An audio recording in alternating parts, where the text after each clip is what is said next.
C'est Yamoussoukro, la capitale politique de notre pays, qui nous accueille à présent. Les membres de l'association des présidents du conseil d'administration des coopératives de café cacao s'y sont retrouvés en assemblée générale ordinaire les 21 et 22 septembre dernier pour faire le bilan des 3 années de gestion de leur organisation commune afin d'améliorer son mode de gouvernance. Le point avec nous, Sangari.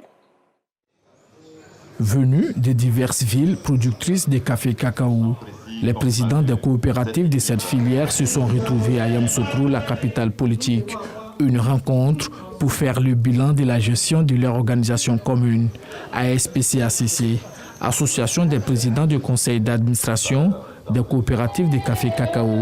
3 ans après sa création, le bilan est jugé satisfaisant. Nous sommes à nos stades d'adolescence et je pense que nous allons partir dans nos stades d'adultes. C'était difficile, mais aujourd'hui, nous ne pourrons dire merci à Dieu, merci aux autorités de ce pays qui ont accepté de pouvoir nous porter de bons conseils et de nous accepter. La filière café-cacao contribue fortement au rayonnement de l'économie ivoirienne avec 40% des recettes d'exportation. Cependant, les producteurs sont confrontés à d'énormes difficultés. Des questions qui ont été aussi abordées à cette assemblée générale par les représentants des sociétés coopératives. On a un problème de route pour faire sortir les produits des champs au magasin. Où le camion doit faire 1 jour, 2 jours, 3 jours. Le camion fait 1 semaine. Nous, on a toujours problème avec nos producteurs. Bon, aujourd'hui, si les producteurs demandent, les coopératives de les donnent soutien, les engrais, les prêts scolaires, qu'on donne, ils envoient les cacao que tu n'arrives pas à vendre, comment tu vas enlever cet argent? Ça crée problème. La gestion des producteurs, c'est assez difficile. Il faut dire que la campagne, c'est en octobre, mais la rentrée scolaire, c'est en septembre.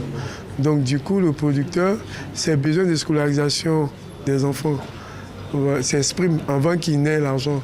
Donc, en tant que président de coopérative, nous sommes obligés de courir voir les différents partenaires banquiers. Des difficultés auxquelles l'ASPCACC, Association des présidents du conseil d'administration du café cacao, s'active à trouver des réponses. Nous sommes en train de discuter avec qui de droit pour que les routes soient faites, pour que les producteurs puissent sortir leurs produits. Et nous sommes en train de discuter aussi avec les banques pour qu'ils puissent avoir un partenariat avec l'ASPCACC pour pouvoir faciliter les financements au niveau des coopératives. La lutte contre le travail des enfants dans la cacaoculture et la déforestation, des défis à relever par l'association des présidents du conseil d'administration du café cacao qui revendique à ce jour près de 500 sociétés coopératives.